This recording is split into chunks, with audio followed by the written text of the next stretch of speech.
इनका मानना ये है कि शायद हमारी कुछ कमी रह गई हिंदू मुसलमान की नफरत करने में। कभी मदरसों को छेड़ देते हैं, कभी दरगाहों को छेड़ देते हैं, कभी किसी और चीज़ को छेड़ देते हैं, मतलब कुछ ना कुछ ये करते रहते हैं।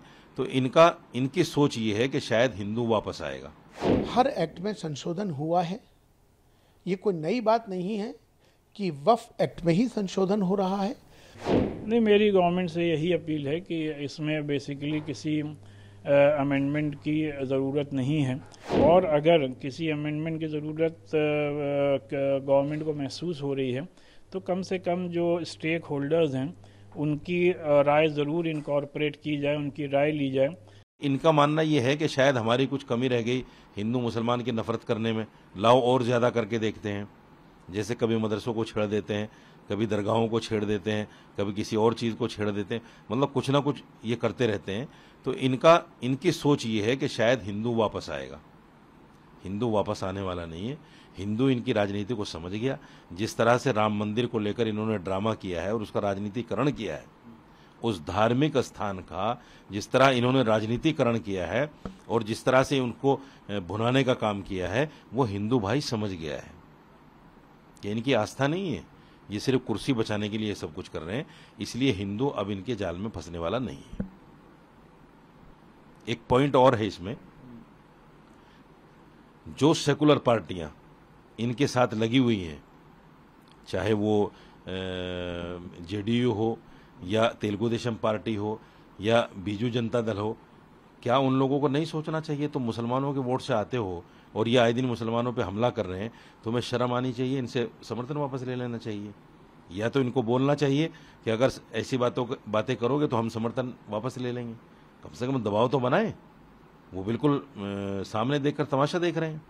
इसलिए मुसलमानों को ये भी सोचना पड़ेगा, उन सेक्युलर पार्टियों के लिए भी। देखिए, पहली बात तो ये है कि मैं ये समझता हूँ कि जो वक्फ के अंदर जो अमेंडमेंट हो रहा है, कल कैबिनेट की बैठक हुई है और अब कल संसद में इस पर प्रस्ताव आना है। अमेंडमेंट एक प्रक्रिया है जो समय समय पर होती रहती है। हर एक्ट में संशोधन हुआ है, ये कोई नई बात नहीं है कि वक्फ एक्ट में ही संशोधन हो रहा है। वक्फ एक्ट में भी बार बार संशोधन हुए हैं और ये एक प्रक्रिया है, समय के साथ, समय के अनुसार वो की जाती है। हाँ, इतना ज़रूर है कि वक्फ की जो मर्यादा है, जो लोग वक्फ करते हैं, दान करते हैं, चूँकि वक्फ माने जो दान किया हुआ है ईश्वर के नाम, जिसने जिस भाव से उसको दान किया है, उस ज़मीन को या किसी भी चीज़ को जो वक्फ हो जाती है, उसका भी ख्याल हमें रखना चाहिए कि उसकी वक्फ की जो मर्यादा है उसमें किसी तरह से भी उसको कोई नुकसान ना पहुँचे, इसका भी ख्याल रखना ज़रूरी है।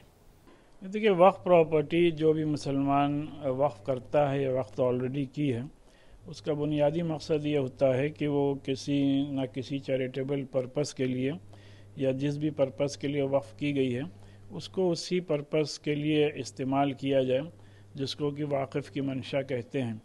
तो लिहाजा पूरे मुल्क में लाखों प्रॉपर्टीज़ हमारे बुज़ुर्गों ने इस मकसद के लिए वक्फ की है, जिसमें कि ज़्यादा जो प्रॉपर्टीज़ हैं, अराउंड आप कह सकते हैं मोर देन 60 to 70% प्रॉपर्टीज़ मसाजिद यानी मस्जिदें और कब्रिस्तानों और दरगाहों की शक्ल में हैं। और इसी के साथ साथ मुल्क में इन प्रॉपर्टीज़ को रेगुलेट करने के लिए 1995 का वक्फ एक्ट मौजूद है। फिर 2013 में गवर्नमेंट ने उसमें कुछ अमेंडमेंट्स किए और ये वक्फ बोर्ड मुल्क भर में अपना काम कर रहा है। और जाहिर सी बात है, इसमें ज़रूरत इस बात की है कि जिन प्रॉपर्टीज़ पे, वक्फ प्रॉपर्टीज़ पे जो इंक्रोचमेंट है, उन इंक्रोचमेंट्स को तर हकीकत हटाना चाहिए।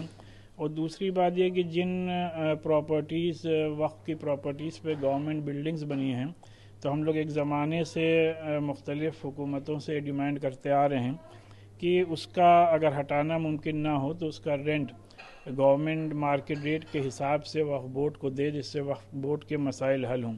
बहरहाल अभी गवर्नमेंट क्या इसमें अमेंडमेंट लाने जा रही है, इस बात को तो इल्म नहीं है, लेकिन ज़ाहिर सी बात है हम नहीं समझते कि इसमें किसी किस्म के कोई अमेंडमेंट की ज़रूरत थी। ऑलरेडी वक्फ बोर्ड्स पूरे मुल्क में अपना काम कर रहे हैं और ये properties as per Islamic law लोगों ने वक्फ की हुई हैं, तो लिहाजा जिस मकसद के लिए प्रॉपर्टीज़ वक्फ की गई हैं उसी मकसद के लिए ही इस्तेमाल होनी चाहिए। आप क्या अपील करना चाहेंगे?